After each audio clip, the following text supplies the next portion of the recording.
6 verse 3.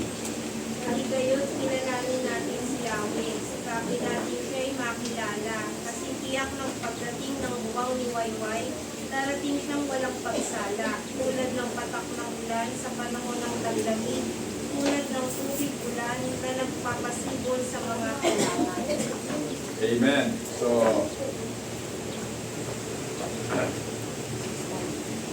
let us know, sabi po dito, let us pursue the knowledge of the Lord. His going forth is established as the morning.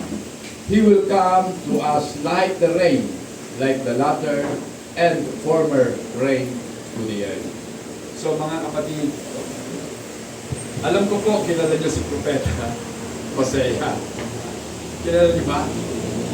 Pagkatapos po ng Daniel, makikita niyo kagad doon ang book of Hosea, mga kapatid.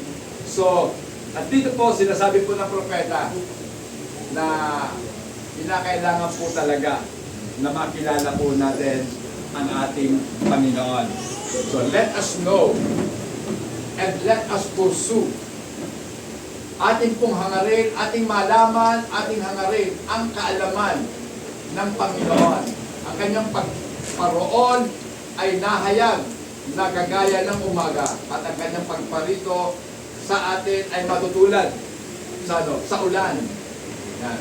Like the latter, katulad ng una at huling, katulad ng huling ulan at ulan sa una. Yan. Na dumidilig sa kalupaan. Amen. So mga kapatid, tayo pong lahat ay naligtas sa pamamagitan po ng biyaya ng ating Panginoon. Tayo po ay naging mga anak ng Diyos dahil nga po dito. At sa kadahilanan ito, mga kapatid, tayong lahat ay sumusunod sa Kanya. As we followed Him, we encountered many areas of Scripture that caused us to spin our head and cried out for lack of easy answers.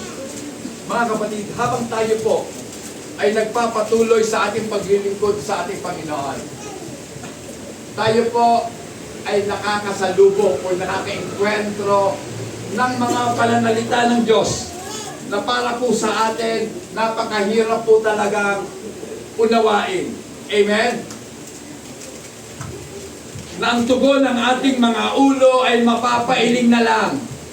At tayo po ay iiyak sa ating Panginoon sa kadahilan ng hindi natin maunawaan ang kanyang mga salita. Amen? Sino ba dito ang nakakaunawa sa salita ng Diyos? Ako po dati hindi. And I cried out to God. Dahil ang sabi ng Panginoon, pangako niya ito, kung kayo kulang sa kaalaman, kayo'y humingi sa Kanya at siya'y nagbibigay at hindi kailanman nalunubat. So hindi lang kaalaman ang binibigay ng Panginoon, kundi karunungan, wisdom. Magkaiba po yan, knowledge and wisdom ay magkaiba, mga kapatid. At ito nga po, ibinibigay lang ng Diyos pareho. Mga kapatid, sa ating po bang pag-aaral ng salita ng Diyos, umabot na po ba tayo sa mga topic na minsan iniiwasan natin? Dahil hindi natin maintindihan eh. Halimbawa, itong sovereignty of God. Pag sinabing our God is sovereign, even in our salvation, ibig sabihin mga kapatid, ang Diyos po natin ay makapangyarihan maging sa ating pong mga sa ating pong kaligtasan. So ano pong ibig sabihin nito mga kapatid? Minsan mga kapatid, na mapapakinggan po natin na ang tao daw kaya lamang naligtas sapagkat siya'y nagdesisyon na tanggapin ang ating Panginoon bilang tagapagligtas ng kanilang mga buhay. Di ba? Ang dami pong mga mangangaral ang nagsasalita sa mga pulpito na sinasabi, kayo ay maipapanganak muli kung kayo magdidesisyon. Di ba? Yun nga po mga tele-evangelist, mga kapatid, sinasabi nila, ipatong ninyo ang inyong mga kamay sa television at sumunod kayo sa aking panalangin. And after this prayer, you are now a born-again Christian. Di ba? Yun ang sinasabi nila. Yung ba'y totoo? Yung ba'y biblical? Hindi. Dahil ang totoong kapanganakan muli, ang totoong kaligtasan, Diyos po ang mismong nagbigay nito. Wala tayong ambag sa ating pong kaligtasan. We don't even decide to accept Him. Ano ba kang pastor? Mukhang weird yata yung aral na nakuha mo ah. Kasi, di ba, sa mainstream, lagi pong sinasabi yan, na kung atin daw pong tatanggapin si Kristo, tayo po'y maliligtas. Ngayon, atin pong pag-usapan ang Biblia. Ano ba sinasabi ng Bible? Diba? Lahat po tayo sinners. Tama? At lahat po ng mga makasalanan ay patay sa Espiritu. Therefore, kung patay ka, how could you respond to the calling of God? Diba? Paano ka tutugon sa panawagan ng Diyos? Di ba patay ka?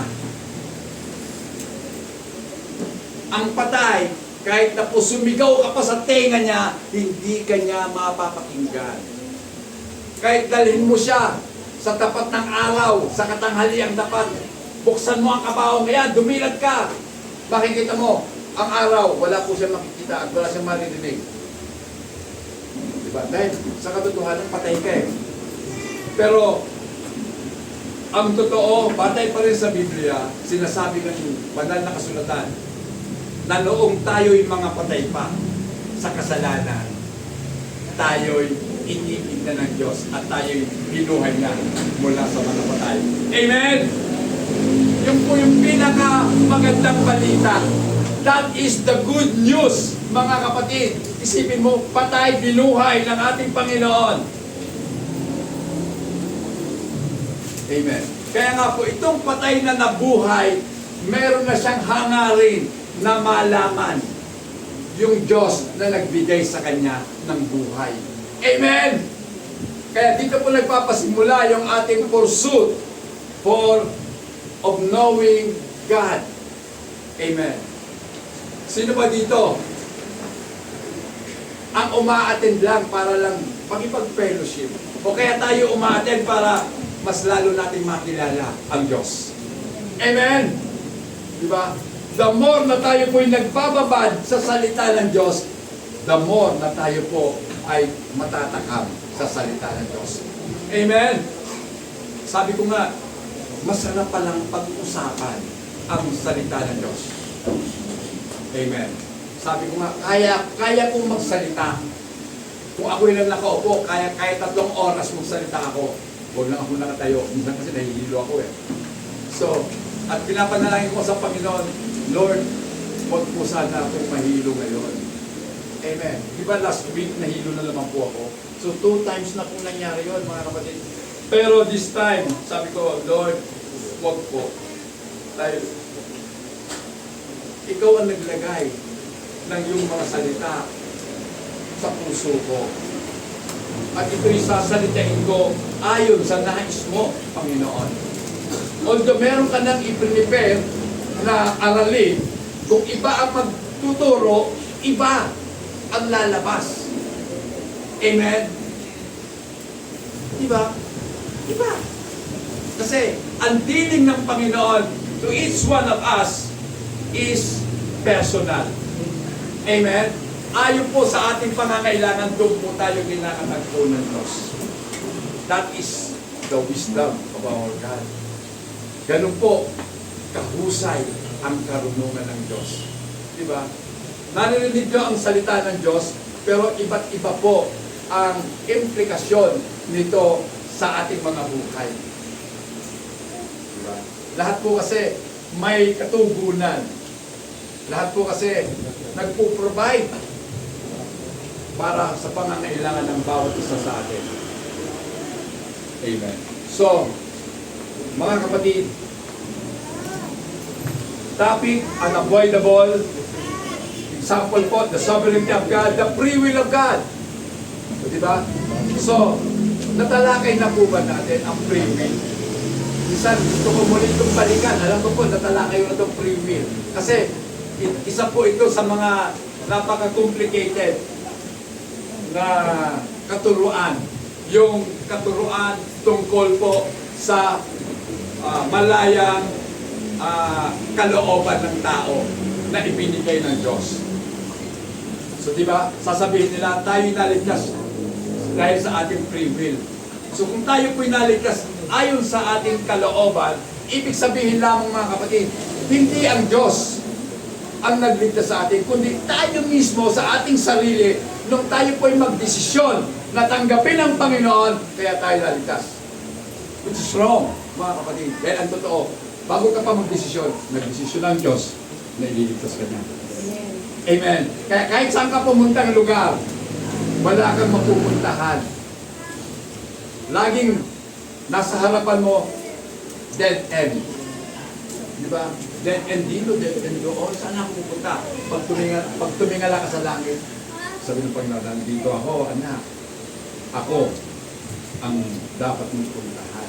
Di ba? Pag tumingala ka na sa langit, mga kapatid, kaya lang, ang masaklap mga kapatid, di ba ang tao usually nakaharap? Ano tawag doon? Horizontally, lagi ang ating pananaw. Ganon. Paikot yun. 360 degrees. Horizontal. Bihira lang tayo tumingin sa langit. Kadalasan titingin ang tao sa langit kapag siya may sakit. Tama? Pag nakahiga na lang, Lord.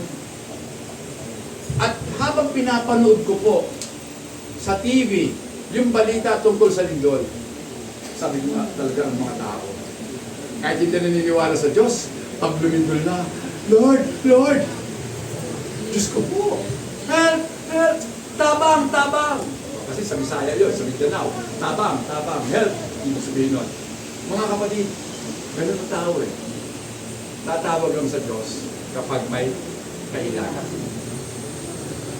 Tama ba? Tatawag lang tayo sa Diyos kapag may kailangan. Kapag nagugutom, Lord, kailangan mo kong kumain. Okay lang sana kung kailangan kumain spiritual eh. Kailangan mong kumain physical, Lord. Okay lang, Lord, gusto kong kumain ng salita mo. Then, magpaprovide ang Panginoon. So, ito pa.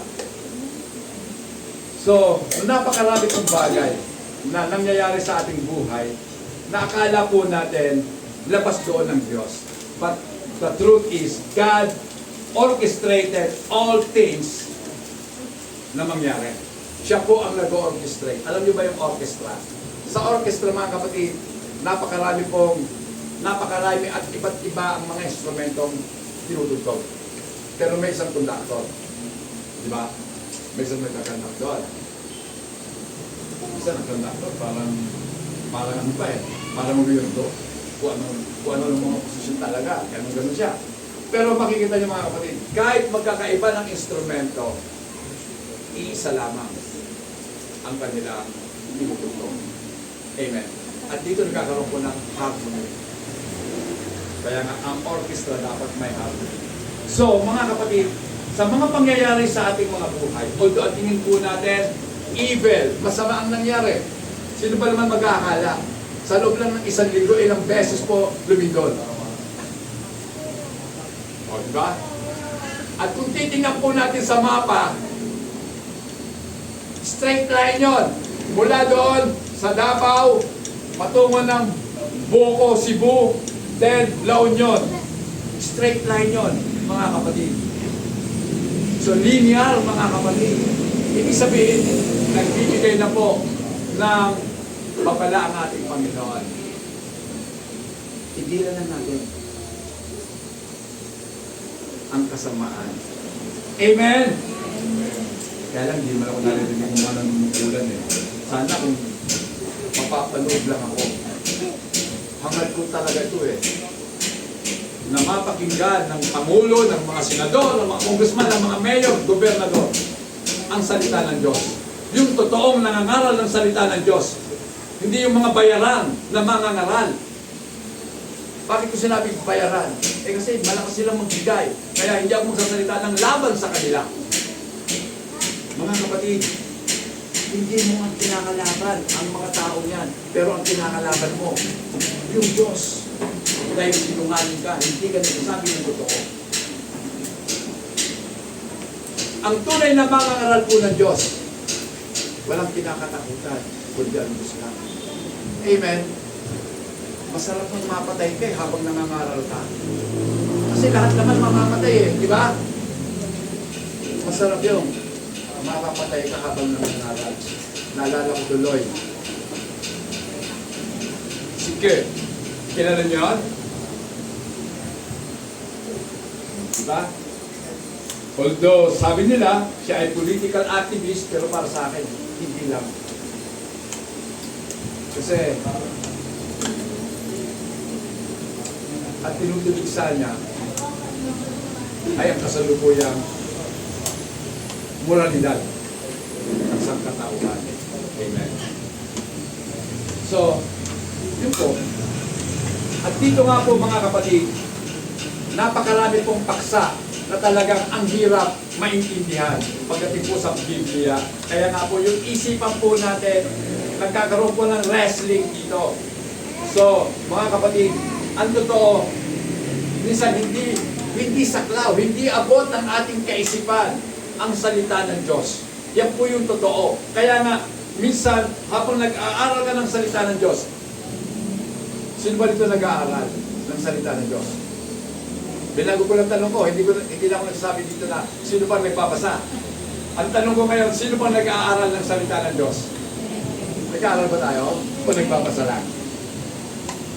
Magkaiba po yun, yung pag-aaral at pagbabasa ng salita ng Diyos. So kinakailangan, yung ating binabasa, inaaral po natin. Amen. Kasi sa pag-aaral, matututo ka. Sa pagbabasa, may inform ka lang. Amen? Alam mo lang, pero hindi mo natutunan yung mga bagay na iyong nalaman. Dahil kung natutunan mo yung mga bagay na nalaman mo, tiyak yun, isasagawa mo. Diba, mga kapatid? Sabi nga po doon sa John 16, verse 13, pakibasa po. John 16:13.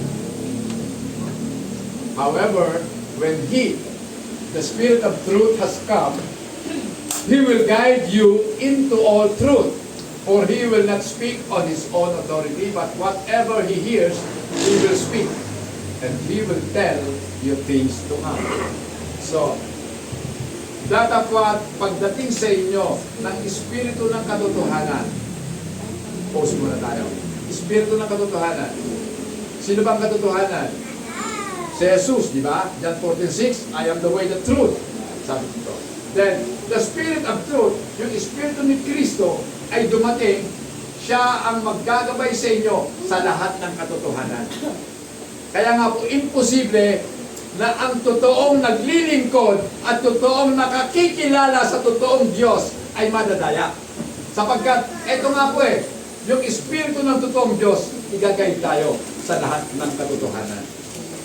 Amen? Hindi ka madadaya ng mga mangangaral. Dahil ang totoong nagbibigay sa iyo ng aral, ang salita ng Diyos. Amen? So yung sinasabi ko dito, kindly check sa inyong mga Bible kung tama. Dahil kung mali, huwag niyong pakinggan. Huwag niyong sundin. Amen. For He will not speak on His own authority, but whatever He hears, He will speak. Para po sa akin, whatever na mabasa ko dito, yun lang sasabihin ko, mga kapatid. Siyempre yung paliwanag, iba na. Dahil hindi naman nakalagay dito yung paliwanag So, yung pagpapaliwanag, guided ka pa rin ng Holy Spirit. Amen? Dahil hindi ka pwede magsalita na kokontra sa salita ng Diyos. Amen? Simple lang yun, mga kapatid. Di ba, ang topic natin dito, iisa lang ang ating Diyos. Tama? Dahil ang sabi nga ng Panginoon, walang ibang Diyos sa tabi ko. Pag sinabing sa tabi ko, wala siyang katabi. Understandable, naiintindihan maging ng mga bata. Walang katabi. Pero bakit may sinasabi ang Panginoon? Umupo ka sa kanan.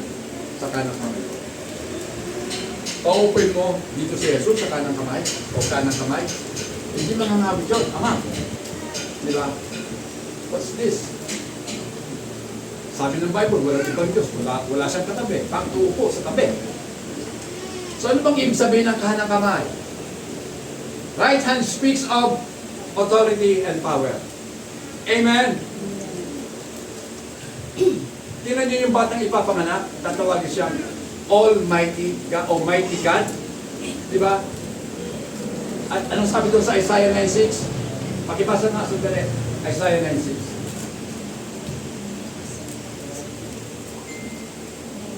Sapagkat sa atin ay pinanganak ang isang bata, sa atin ay binigay ang isang anak na lalaki, at ang pamamahala ay maaanak sa kanyang balikat, at ang kanyang pangalan ay tatawagin kamangha-mangha, tagapayo, makapangyarihang Diyos, walang hanggang Ama, Pangulo ng kapayapaan.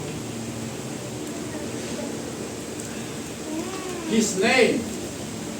Kaninong name yan? Doon sa bata na ipapanganak. Diba? Yan. His name will be called Wonderful. Kahanga-hanga ang pangalan niya. Bakit kahanga-hanga? Kasi nag-iiba. O, naiiba. Naiiba. Amen. Kaya wonderful. Walang katulad yun eh. Kaya wonderful. Punong-puno ng kapamalaghan. Then Counselor, tagapayo, Mighty God. Amen. Then, eto pa, pamatay sa kanila. Everlasting Father. Itong batang ito. Amen. Meron bang ama na ipinanganak? Mukhang hindi nagkakaintindihan, ano? Meron bang bata, meron bang ama na ipinanganak? Siyempre, pinapanganak yung ama. Dahil hindi ka magiging ama kung hindi ka ipinanganak. Pero ang Diyos, tinawag na ama dahil siya ang pinagmulan ng lahat ng bagay. Hindi siya ipinanganak. Pero, itong batang ito, kung pupuntahan natin sa John chapter 1, siya po yung salita. At ang katangian ng isang ipinapanganak, lumalabas. Pansin nyo ba sa salita nyo? Saan lumabas ang salita? Sa bibig. Amen. At yung lumabas sa salita galing sa bibig, galing sa loob.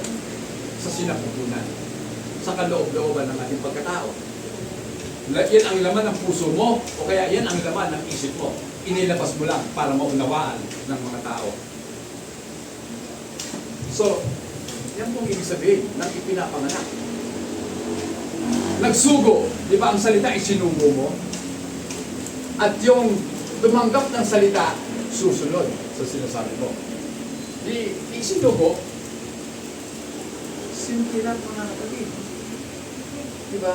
Totoo, hindi ako nag-aral sa mga paaralan, pambiblia. Ako hindi nag-aral, pero tinuruan ng Diyos. Amen. So pagkat hindi ko naman maiintindihan ang salita niya, kung hindi niya ako tinuruan. Amen. At alam ko mga kapatid, pilit na hinahadlangan ng kaaway ang gawain ng Diyos. Amen. Kailangan sa pastor na ito. Mahinahin ko ito eh. Hiluhin ko ito para tumigil na. Pero hindi kaya ng kaaway ang ating Panginoon. Okay. So, John 14:26 po pakibasa. John 14:26. Sige po, sa Tagalog. Sa araw na iyan ay magsisihi kayo sa ating pangalan, at sa inyo hindi ko sinasabi na kayo'y dadalangin ko sa Ama. 14:26. Ay, sorry po. Sige ba kayo? 14. Datapwat ang mga aliw sa makatuwid bagay ang Espiritu Santo na tutubuhin ng Ama sa aking pangalan, siya ang magtuturo sa inyo ng lahat ng mga bagay at magpapaalala ng lahat na sa inyo'y aking sinabi. Amen. Hindi po ba nangyayari dito sa ating minsan? yung mga napakinggan nating mga salita ng Diyos. Noong pang-una na tayo po'y tumanggap sa ating Panginoon. So, nabanggit ko po yung salitang tinanggap natin ang Panginoon. Kasi nung tayo po'y binuhay ng Diyos, mula sa mga patay, ang tawag po doon sa English ay regeneration. So tayo po'y binigyan niya ng panibagong buhay. At doon sa pagpapanibagong buhay, naranasan po natin ang pagpapatawad ng ating Panginoon. Ang tawag doon sa lingwahe po ng theology ay justification. Tayo po'y pinawalang sala ng Diyos. As if na hindi ka nagkasala. So ibig sabihin, kahit hindi ka nangumpisan, pinatawad ka ng ating Panginoon. Kasi patay ka pa eh, pinatawad ka na ng Diyos. Then, eto na, papasok na. Nung tayo po ay na-born again na, nabigyan na ng buhay, tayo po ay naging sensitive na sa Espiritu ng Diyos, sa pangunguna ng Diyos. Na sa tuwing tayo nagkakasala, ramdam natin, nagkasala tayo. And that is the time na tayo po ay magre-repent sa ating mga pagkakasala. Magsisisi na tayo. Lord, nagkasala. Pero nung una, alam ba natin nagkasala tayo? Hindi. Nakakatwirang pa tayo, wala akong kasalanan. Diba? Kaya pag namatay ako, ligtas ako. Salamat lang sa Panginoon. Hindi na ako pinatay. Kung akala ko, then mabait akong anak, masunurin sa magulang ko, ligtas ako. Hindi ko ako'y mamamatay. Hindi pala. Mga kapatid. Hindi yung pagiging mabait mo. Dahil ang totoo, yung kabaitan natin, hindi totoo yan. Dahil isa lang ang mabait, ang Diyos. Amen! Isa lang ang mabuti, ang Diyos. Lahat tayo masama. Diba? Nagtatago-tago ka pa doon sa pinakadsulo. Although nakikinig ka, pero ayaw mo magpakita. Pero wala kang magagawa kapag tinawag ka naman Diyos. Anak mo Diyos. Diba? Sa eskwelahan, pwede mo tayo sa likod para hindi tayo matawag ni teacher. Pero sa unahan, dapat sa Panginoon, unang-una tayo. Kasi pag nagbigay ang Diyos ng karunungan, tayo ang unang makatapos. Amen! Kasi ipinapakita mo, interesado ka sa Kanya. Amen? Diba? Lahat ng interesado, magsabing Amen. Amen. Amen. Talaga interesado, nakikinig. Amen. So mga kapatid, alam ba ninyo na ang ating Diyos ay worth knowing? So ang Diyos po natin is worth knowing. Karapat-dapat po siyang kilalanin. Amen! Diba? Nararapat siyang kilalanin. Bakit? Simply knowing or understanding deep things of God is not an end in itself. Through our knowledge, yan. Pag sinabi kasi knowledge, sa salitang Greek, dito po ay ginosko. Yan. Ginosko. Ang ibig sabihin po ng ginosko ay hindi lamang yung intellectual knowledge, yung nalaman lang ng isip mo. Kundi pag sinabing ginosko, it is an experiential and intimate knowledge rather than factual understanding, implying coming to know, perceiving, feeling, and becoming deeply acquainted with. So yun po yung ginosko. So ibig sabihin mga kapatid, kapag sinabing nalaman mo o nakilala mo, kasi ginagamit po yan sa Bible yung knowledge sa isang kaparaanan na parang meron kayong deep intimacy. Katulad nung nangyari po, nung makilala ni Adan, si Eva, di ba? Nagbunga ang kanilang pagkakilala. Ipinanganak. Sino? Siyempre, yung mamamatay sa tao. Si Cain. At sumunod na ipinanganak si Abel. Dalawa pa lang ang tao, hindi, apat pa lang ang tao, meron na kagad mamamatay tao. Ganon kasama ang tao, di ba? Dalawang anak lang yan, ha? Dalawa lang ang anak, napakadaling sweetuhin yung dalawang anak eh. Pero hindi. Yung panganay, pinatay. So, tapos yung tinatanong, ang sagot, tinatanong ng Diyos, nasaan si Abel? Bakit? Ako ba'y tagapangalaga ng aking kapatid? Am I my brother's keeper? Di ba? Kung sabihin ng Diyos, yes, you are your brother's keeper. Tayo po yun, mga kapatid. Tayong mga Christian, tayong mga Kristiyano, tayo po ay tagapangalaga ng ating mga kapatid. Amen? Kaya nga meron tinatawag na fellowship eh. Dahil tayo po ay nagtitinginan sa isa't isa. Inaalagaan natin ang bawat isa. Katulad kung paano mo pinapahalagahan ang sangkap ng iyong katawan. Yung kuko mo nga, talagang inaayos mo lagi. Diba? Kuko lang yun. Dead cell. Diba? Parang buhok lang yan. Dead cell. Oo nga, tumutubo. Humahaba, pero patay. Walang pakiramdam. Kahit tututin mo, okay lang.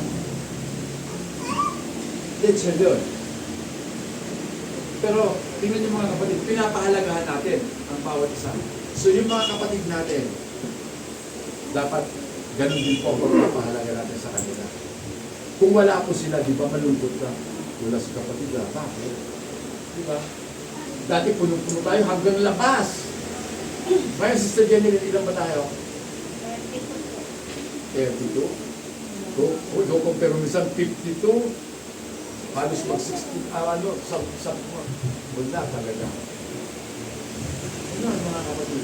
So, ibig sabihin, tayo ba ay nalulungkot na wala sila? Kung nalulungkot po tayo, then, talagang meron tayo pakiramdam para sa kanila. Mahal natin sila kahit tayo nalulungkot para sa kanila. Amen. So, mga kapatid, through our knowledge, we are gifted a deeper, more fulfilling, and complete relationship with Him. The Bible is clear. Knowing God is eternal life. Magbasa po.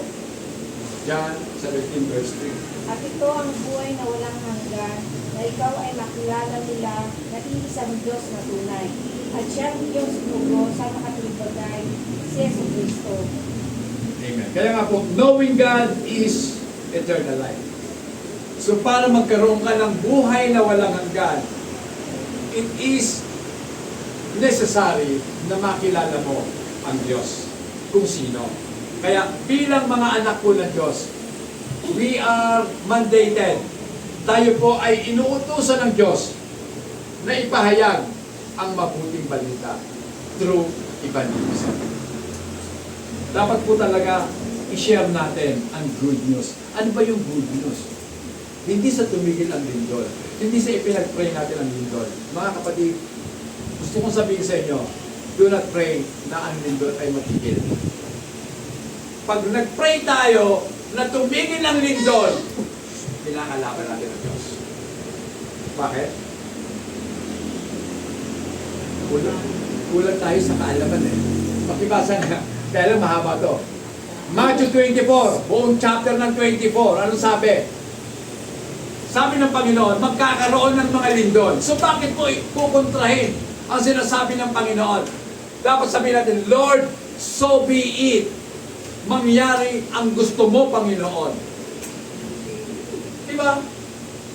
Mangyari. Pag kinontra natin yon, kalaban natin.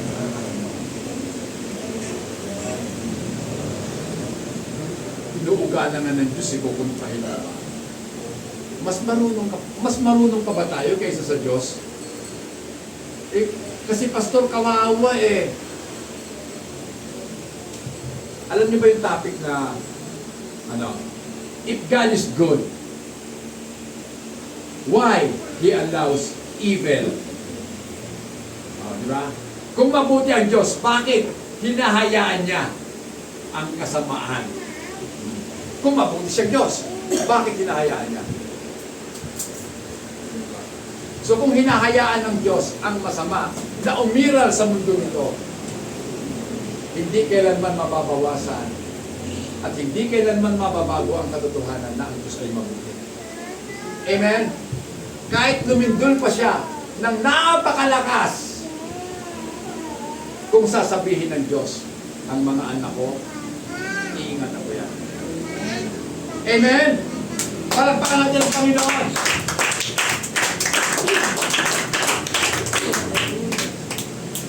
Hindi ba kaya ng Diyos?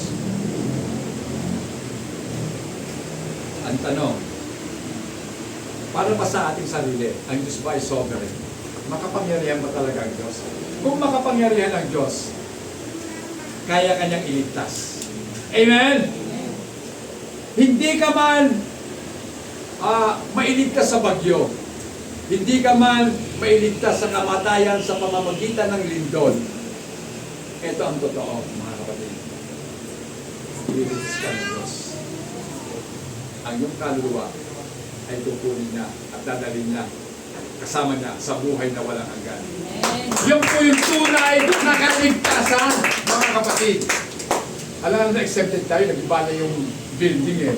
Ikaw, walang galos, minsan lang nangyari yun. Diba? Nung inihulog po, sino ba yung inihulog sa yungib ng mga leon? Si Daniel, di ba? Minsan lang nangyari yun. Minsan lang po nangyari. Lang isang tao ay inilubog sa kumukulong mantika, hindi namatay. Sino yun? Hindi alam ah. Si John the Beloved.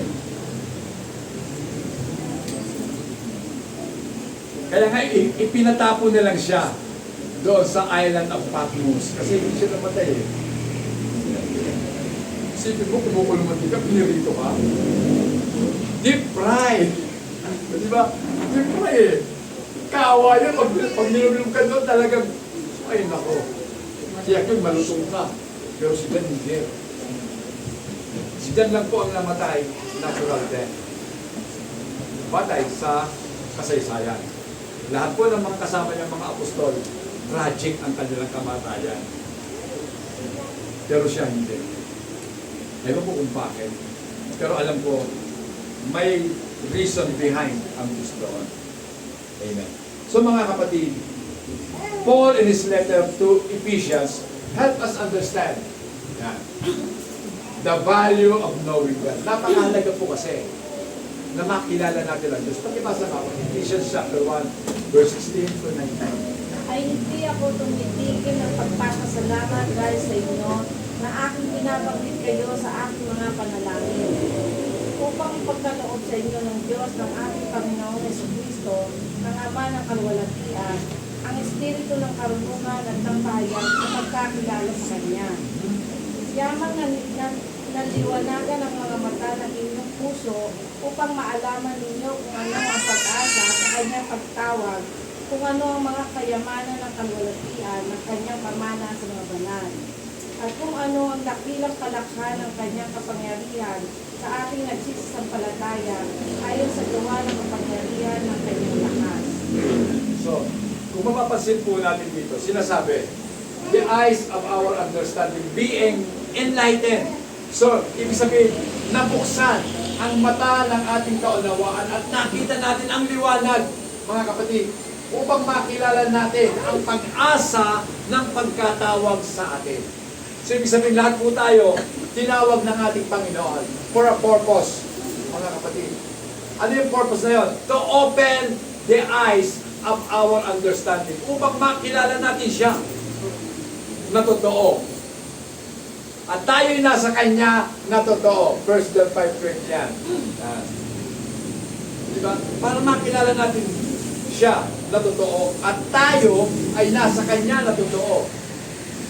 Si Jesucristo. Ito ang tunay na Diyos at buhay na walang hanggan. Mga kapatid, ito po yun eh. Kaya nga po napakahalaga na makilala po ang Diyos. Our hearts are enlightened and made aware of the hope we have. The riches of His inheritance are shown to us. Diba? Dahil kapag nakita mo na ang kayamanan na mamanahin mo, kahit sa kasalukuyang sitwasyon, nahihirapan ka. Diba? Sino pa ngayon ang hindi nahihirapan? Lahat po tayo nahihirapan. Lahat po tayo kapos. Amen? Kapos sa unawa, kapos sa pagmamahal, kapos sa lahat ng bagay. Amen? Pero meron tayong Diyos na nasagana sa kayamanan. So sagana ang Diyos. Ibibigay niya sa atin yung pangangailangan natin. Amen? Yung pangangailangan natin, ibibigay. Hindi mo na kinakailangan pang humingi. Dahil siya ang ating Ama na nakakaunawa at nakakaalam ng ating mga pangangailangan. Diba? Kung tayo po yung mga magulang na, kahit na hindi humingi yung anak mo, alam mo kung ano yung needs niya. Alam mo kung kailan ang tuition fee ng, yung due date ng tuition ng anak mo. Naku, lapit na. Lord, dupungan mo. Diba? Nananalangin na tayo. So, hindi man humingi yung anak, alam ng magulang ang pangangailangan niya. Pagpunta sa sapatos ng anak ko, kinakailangan mag-overtime ako para maibili ko siya. Diba? So, ganon ang mga mabubuting magulang. Tinitingnan ang pangangailangan ng kanilang mga anak. Amen. So, mga kapatid,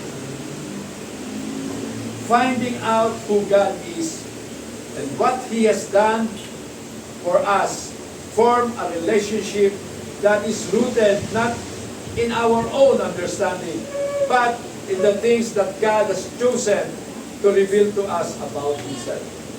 So ang totoo mga kapatid, ang Diyos talaga ang nagbubukas ng ating unawa at siya ang nagsasabi sa atin ng mga bagay na gusto niyang ating malaman patungkol sa Kanya. Amen. So hindi po tayo, mga kapatid, kahit anong aral mo sa salita ng Diyos, kung hindi naman ibibigay ng Diyos ang revelation sa mga pinag-aaralan mo, wala kang matututunan. Amen. Minsan, huhusay ka lang sa pangangatiliran. Mananalo ka sa mga debate. Pero yung aplikasyon sa buhay mo, wala. Diba? Namumuhay ka pa rin na tulad ng mga hindi nakakilala sa Diyos. Na ang hinahabol lang natin sa mundo is fame. Diba? Maging tanyag, makilala. Oy, ang husay ng mga ngaral na yun. Alam niyo mga kapatid, minsan, ito po ang aking naintindihan sa buhay. Ang isang tao, ang isang naglilingkod sa Diyos, ay nakikilala kapag siya ay patay na. Diba? Patay na. Si Jesus hindi nakikilala. Hindi siya lalaganap. Ang kanyang katuruan ay hindi lalaganap kung siya ay hindi namatay. Amen. Sapagkat ang kanyang kamatayan ay lubhang napakahalaga para sa ating lahat. Sapagkat sa kanyang kamatayan, ito ang ating naging kabuhayan. Amen? Amen. Siya ay namatay para tayo mabuhay upang bayaran ang ating mga katutusan. Amen. He paid the price. And the price is His blood. Amen. Kaya, mga kapatid, kung maunawaan natin ang ating Panginoon, hindi po tayo lalayo sa Kanya. Amen? Then, second topic po natin, God can be known.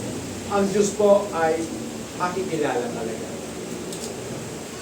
Amen. So pag sinabing can be known, kung babasahin po natin 2 Timothy chapter 3 verse 16 to 17, basa po.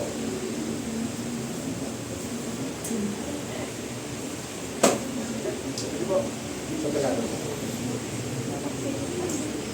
2 Timothy 3:16 to 17. Kaya. Ang lahat ng mga kasulatan ng Biblia ng Diyos ay makakakinabangan din naman sa pagtuturo, sa pagsansala, sa pagsaway, sa tagapuko na nasa Panginoon. Upang ang tao ng Diyos ay maging sablay, tinuruan ng Diyos sa lahat ng mga gawang mabuti. Okay. So, maliwanag po dyan mga kapatid. Na ang Diyos po natin ay makikilala sapagkat ang lahat ng kasulatan ay ibinigay sa tao sa pamamagitan po ng pagkasi ng Espiritu ng Diyos through the inspiration of God, mga kapatid. At ito'y mapapakinabangan sa pagtuturo, doctrine, reproof, pagsansala, pagsaway, sa pagtuturo sa katuwiran. That the man of God may be complete, thoroughly equipped for every good work. So, mga kapatid, sinabi ko nga, God can be known.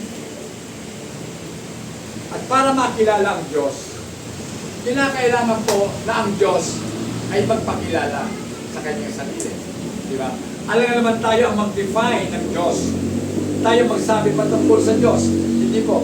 Kaya naman tayo nakakapagsabi patungkol sa Diyos sapagkat unang ipinahayag ng Diyos ang kanyang sarili sa atin.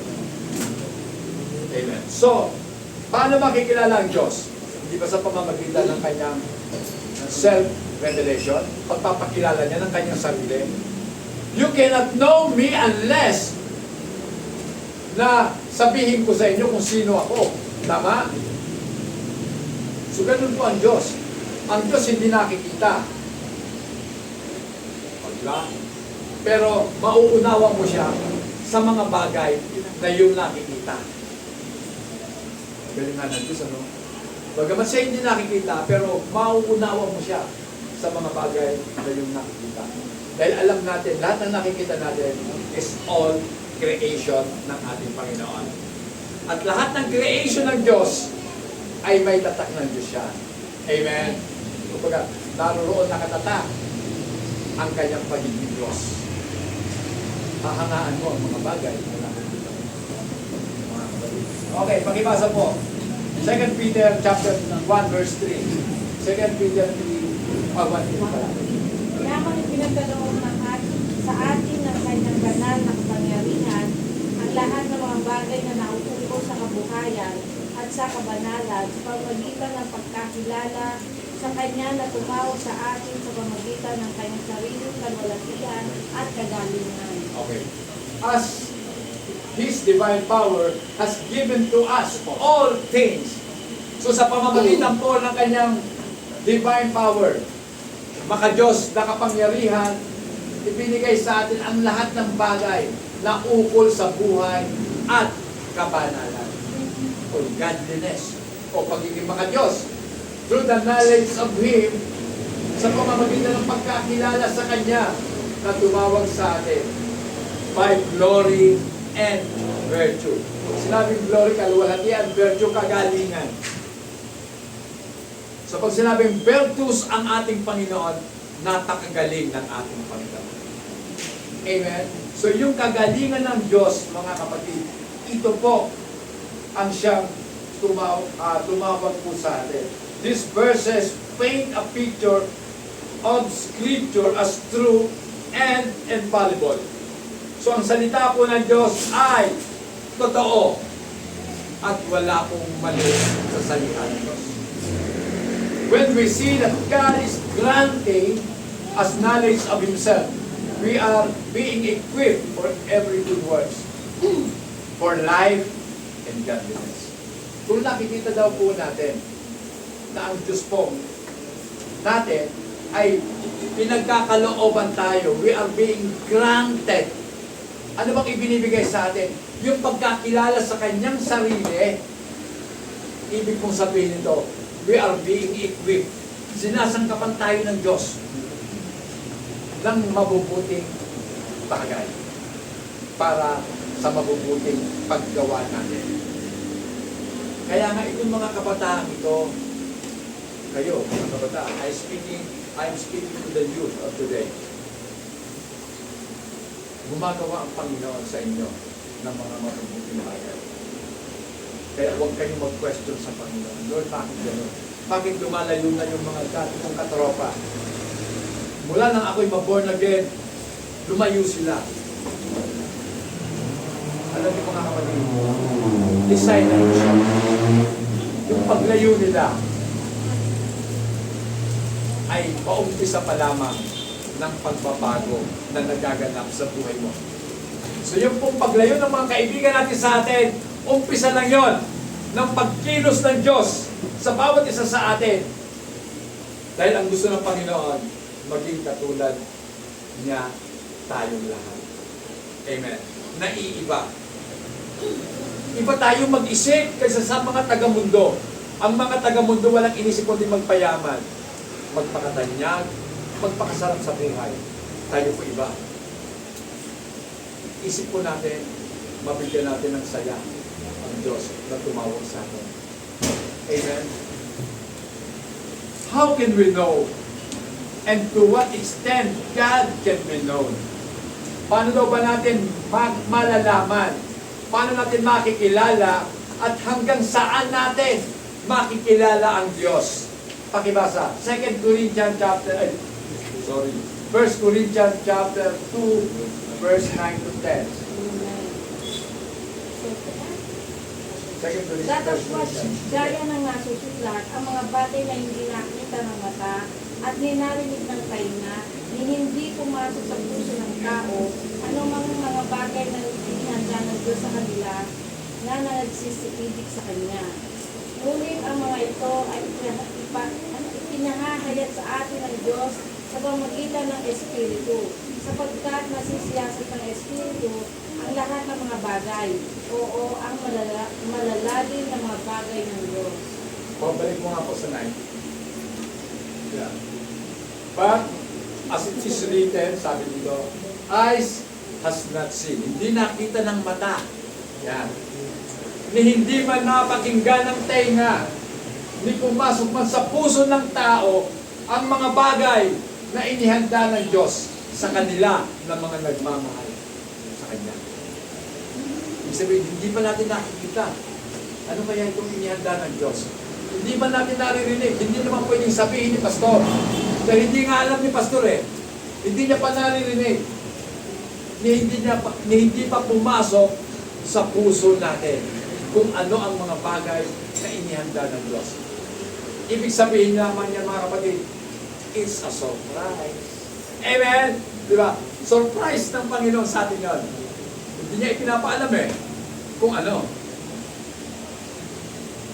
Para pag ang ano eh, naalala ko tuloy yung nabasa ko, sabi ng Panginoon, ay sabi ng may akda ng kasulatan, ang ating mga katawan na ibibigay ng Diyos after na tayo po ay marapture na. Diba? Papalitan ng Diyos ang katawan ito ng bagong katawan. So hindi natin ma-imagine, ano kayang klaseng katawan? Ano kaya bata kaya ako? O matanda na ako? Eh paano ako makikilala ni Sister Mike kung ako'y bata? O, paano ako makikilala? At paano ko rin kayo makikilala kung kayo mga bata pa? Diba? Wow. Hindi pumasok sa isip natin yun. Ano kaya itsura? Hindi natin alam. Pero, meron siyang inihahanda para lamang doon sa mga umiibig sa Kanya.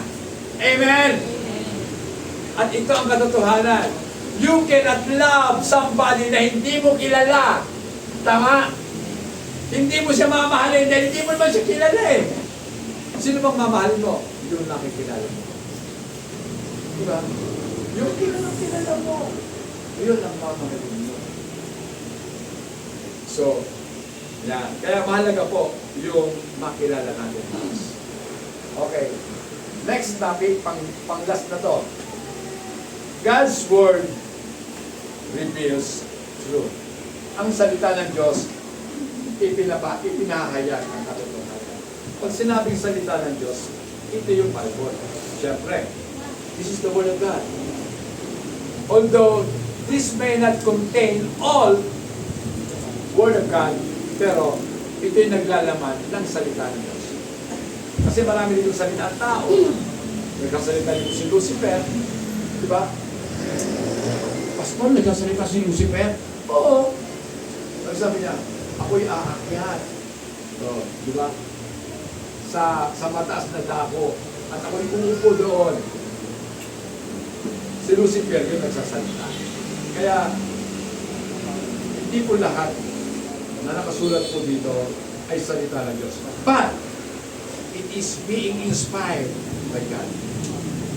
Okay, mga kapatid, we have a wrong notion with regards to tough areas of Scripture. Kadalasan daw, pag mga mahihirap na maintindihan na salita ng Diyos, sasabihin na lang natin, ay, mystery yan. That is the mysteries of God. Di ba? Sabi na nila. Yung Trinity, mystery ng Diyos yun. Pero ang Diyos talaga, 3 persona, sinasabi nila. Pero sabi nga, di ba may sinabi naman ng banal na kasulatan, sa mga anak ng Diyos, ikinapahayag na ang katotohanan. Amen? Di ba? Sinasabi ng tatay yung sikreto niya sa kanyang mga anak. Pero meron po mga secret na tanging sa Diyos lang. Gusto nyo malaman? Sige nga po, tingnan natin. Deuteronomy 29:29, tingnan nga. Kung tama pa yung pagkakaalaala ko. Deuteronomy 29:29. Ang mga bagay na lihim ay nauubos sa Panginoon nating Diyos. Ngunit ang mga bagay na nahayag na ay nauubos sa atin at sa ating mga anak magpakailanman upang ating magawa ang lahat ng mga salita ng kautusan nito. Di ba? Ano sabi diyan? The secret things belongs to the Lord our God. But those things that which are revealed belongs to us. So yung mga bagay na hindi pinahayag, secret ng Diyos yun. Pero yung mga sinabi ng Diyos, para sa atin yun. Para sa ating kapakinabangan, ituro natin sa ating mga anak at sa mga susunod na salitahin natin. Amen? Alam niyo mga kapatid, kung meron mang isinumpa ang kaaway, o kung meron man talagang gusto ng kaaway na mapahama, pero tayo po ay nabago na dahil siyempre, mas dakila ang nasa sa atin kaysa nasa sa sanlibutan. Greater is He that is in us than he that is in the world. Sinong nasa world? Si Satan. Si Jesus Christ na nasa sayo, mas dakila. Kaya kung tayo man po, halimbawa, tinatawag natin generational curse. Kasi meron talagang ganun eh. Nangyayari yun. Na minsan may mga sakit ang magulang na minamana ng mga anak. Pero ako po'y naniniwala na kapag ikaw ay naging ganap na anak ng Diyos, nabago na kasi yung relationship. Pwede iiral pa rin yung generational curse sa katawan mo, pero sa espiritu mo, hindi na. Amen? Sa kaluluwa mo, hindi na. Kasi, mahirap yun. Halimbawa, meron yung pamilya mo, may tinatawag na, may hemophilia. Alam na natin yung hemophilia, di ba? Sakit sa dugo. Na namamana yon ng mga anak at ng mga kaapu-apuhan. Mana-mana yon. Pero, mga kapatid, pwede nga mamana natin yon. Pero, nakalaya na tayo sa sumpa, sa espiritual. Yung mana nating nakasalanan, binayaran ng Diyos. So, wala ka na. Nakalaya ka na. Then, kung tayo po ay talagang maninindigan sa katotohanan, maging kaating kaapu-apuhan, dadalhin nila ang katotohanan. Amen? Di ba? Kaya nga po, dapat talaga, tayong mga nakakilala sa Diyos, manatili tayo sa ating Panginoon. Amen? At dahil nga po dito, kung babasahin po natin Jeremiah 33, ano sabi? Tumawag ka sa akin at ako'y sasagot sa iyo, at ako'y magpapakita sa iyo ng mga dakilang at may tira ng nalalaman. Call to me, sabi ng Panginoon, tumawag kayo sa akin.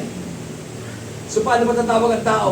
Through prayer. Manalangin kayo sa Diyos at siya'y sasagot sa inyo.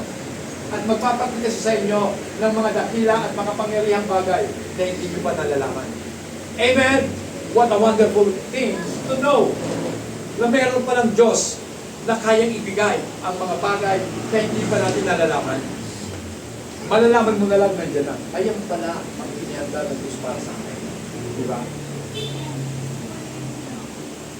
In my wildest dream, hindi ko po binalak magpasbaw. Wala eh. Pero naalala ko, kung binabalikan ko yung nung bata pa ako, na makulit. Ang sabi ko sa lola ko, Lola, magpapari ako. Siyempre, natuwa yung lola ko. May apo ako magpapari. Unang apo ko, pare. Pero ako, ganito. Mag-aanak ako ng 7. Sabi lola, nalungkot siya. Bakit? May pare bang nag-aanak ng 7? Ako. Oh, sabi ko, ako yun. So ngayon ko lang ang pagtatagli-tagli mga kapatid. Hindi lang 7 ang naging anak ko. Ang dami kong inanak sa Panginoon. Amen! At ito po nakikita ko talaga. Kumikilos na ang Panginoon para sa isang pagkatawag eh. Doon, yan, kila Sister Tess. Doon ako nabautismo sa kanila. Sa bahay mismo nila. Nabautismo ako sa patap nila. Sa Malibay. Naalala ko, first time na pinataya ako ni Pastor sa pagtuturo ng Bible study sa bahay nila, Sister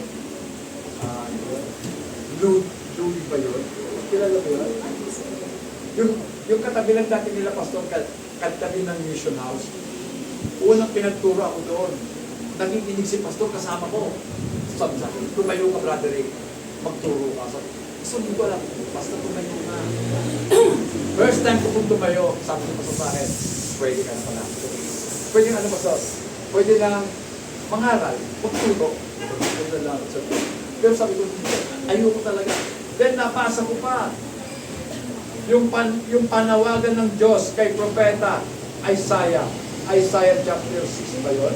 Sabi doon sa talata, who shall go with us? Plural yun ah. Who shall go with us? Sino sasama sa amin? So sumagot si Isaiah, send me, Lord. Here I am, Lord. Send me. Nung mapasa ko yon, tumigil ako doon. Hindi ko binasa yung sinabi ng prophet Isaiah na, here I am, Lord, send me. Umiyak na lang ako, Lord, hindi ako yan. Sabi, hindi ako. Ayoko, Lord. Pero wala kang magagawa. Kahit takbihan mo ang tawag ng Diyos, kung tinawag ka niya, dadaling ka niya sa kung saan niya ibig. Amen. Diba? So, pag tumatanda ng tao, dadaling ka na kung saan hindi mo ibig, kung saan ayaw mo, doon ka dadaling ng Diyos. Ayaw ko talaga, kasi ako, wala. May pamilya ako eh. Pero tinawag ko ng Panginoon, nasa college na si Miguel, ay high school pa lang yata. So, ganun. Walang takot, sabi ko. Diyos ang tumawag, lang. Ito mahirap. Ganun po.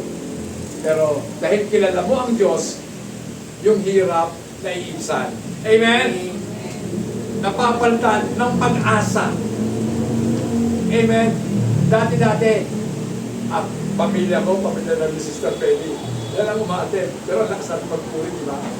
Tayo-tayo lang, palakpak. Diba? Wala pang gitarista mabuti, dumating si Brother Romy, yung taga-Sapote, na-convert ni Pastor. Baga, sa pananawan ni Pastor, na-convert. So may tagatugtog na kami. Dalawang pamilya lang ang pinagmulan ng gawain ito. Pamilya ni Pastor Ugalde, pamilya ni Pastor Arevalo. Pero salamat sa Diyos. Ito na. At kung present po lahat, madami na. Amen. So ipag-pray po natin. Sapagkat kinakailangan po mahayag sa kanilang katotohanan, mga kapatid. So ito pong katotohanan, this encourages us na ang mga pangako ng Diyos ay para sa atin at tayo ipinaghahanda ng Diyos ng mga mabubuting bagay. Through the Spirit, He has opened the eyes of He has opened our eyes to see and comprehend those things, and they are worth discovering because they draw us closer and it draw us into a closer understanding and relationship with Jesus Christ. Mga kapatid, dinadala po tayo dito sa isang mas malapit na relasyon sa ating Panginoon. We may press on to know God and all the ways He has revealed through the provision of His Word we trust that even in the midst of difficult questions and circumstances, God will reveal who He is. Sa Habakkuk chapter 3, verse 17 to 18, pakibasa po. Habakkuk. Okay. Though the fig tree may not blossom, nor fruit be on the vines, though the labor of the olive may fail, and the field yield no fruit, but no food, though the flock may be cut off from the fold, and there be no herd in the stalls. 18 pa. Verse 18 po. Yet I will rejoice in the Lord, I will joy in the God of my salvation. Mga kapatid, sa ating pong kasalukuyang panahon, na ang buong mundo ay nakararanas po ng mga trahedya, ng mga kahirapan, ng mga kapagsubukan. Especially sa ating pong bansang Pilipinas, tayo po ay katatapos lamang po ng bagyo, nagkasunod sa Davao, lumindol sa Cebu, lumindol sa La Union. Nilindol ang Davao, balik sa Davao. Kahapon may lindol na naman, di ba? Sa Zambales, yun, sa Zambales. Lumindol. Saan kaya susunod? Mga kapatid, pero ang sabi nga po dyan, ganun pa man, yet, sabi dito sa verse 18, ang sabi, I will rejoice in the Lord. Ako'y magagalak pa rin sa Panginoon. Amen! Amen. Kahit na anong mangyari sa mundo nito, mga kapatid, alam naman natin ang mundo mawawala. Amen. Lahat ng nasa sa mundo mawawala. Maging ang mga anak ng Diyos mawawala. Bakit mawawala? Irang rapture. Di ba? Mawawala. Kukunin niya muna bago niya sunugin ang mundo. Amen. So, susunod na. Mawawala lahat. Pero bakit nasabi ng propeta si Habakkuk, yet I will rejoice in the Lord of my salvation. Dahil nakikilala niya kung sino ang Diyos na ito. Amen! Na ang Diyos na ito gumagawa sa mga pagkakataon na hindi po natin inaasahan. Siya'y kikilos kung kailan wala na tayong magagawa pa. Amen. So, napakabuti at napakasarap paglingkuran ang Diyos natin ito. Tumayo po tayong lahat, mga kapatid.